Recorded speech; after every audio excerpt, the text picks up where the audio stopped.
Hi, I'm Rick Kahler. Thanks for joining me. One of my clients on a recent trip to San Francisco visited the King Tut exhibit.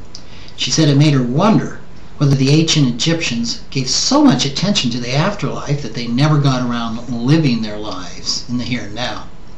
Their culture seemed almost obsessed with preparing for death.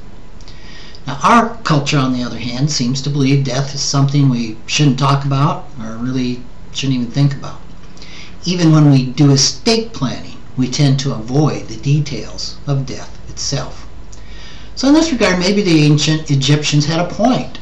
I'm certainly not saying it's a good idea to focus on death instead of living life, but still making plans around the end of life can be extremely helpful for our families, and it's not if we're going to die, it's when we're going to die. Well, I've written several times over the years about the importance of making a will and keeping it up to date. So this video isn't about this because this is the most basic component of estate planning. In addition, there are many other aspects of preparing for death that also can be important. But one of these other aspects is preparing an ethical will. And if you want more on this, you can Google for my column on ethical will or go to my website.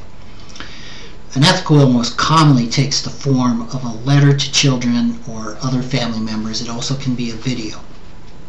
This is an opportunity to share your values, express your love. It summarizes what really has been important in your life.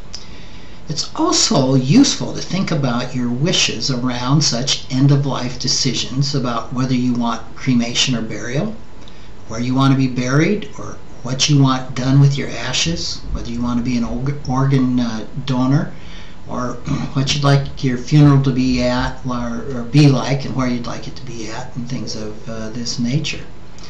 Another aspect of death planning is to be sure that your executor has all the necessary information, such as the details of your insurance policies, bank accounts, and investments. And this is something that I see that goes undone all the time. Executors are named in a will, successor trustees are named in a trust, but they often have no information about where things are.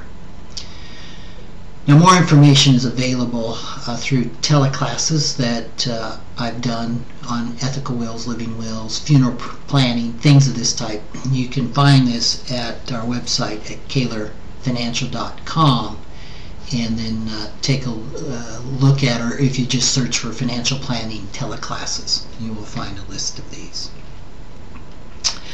Some time ago, when we had done one of these teleclasses, in fact it was on funeral planning, I received an email from a reader. His father had died unexpectedly a few months earlier, and he told me how much he and his brother had appreciated the planning that his father had done. So this very wise man made a death folder, and in it were the following items. First, there was a copy of his will, a list of what he wanted done with various personal effects, and a list like this can really avoid family conflicts. And also, it's very important to update it periodically because things come and go from our lives and things change. There was a letter to his children containing some information he wanted to be sure that they knew, perhaps something like an ethical will. He had details on financial information that his executor would need, such as his bank accounts, brokerage accounts, credit cards, insurance policies, these type of things. Some of my clients actually keep a book with all of these things in it in like a three-ring binder format. He had information on burial plots that he had already purchased, a description of his wishes for his funeral and his burial arrangements. And he also had documents from his military service so that the family could include military honors at his funeral. And this is a detail a lot of people just don't think about ahead of time. Having this information easily accessible and having so many decisions already made was a tremendous help for family members. It made it easier for them to get through a very difficult emotional time.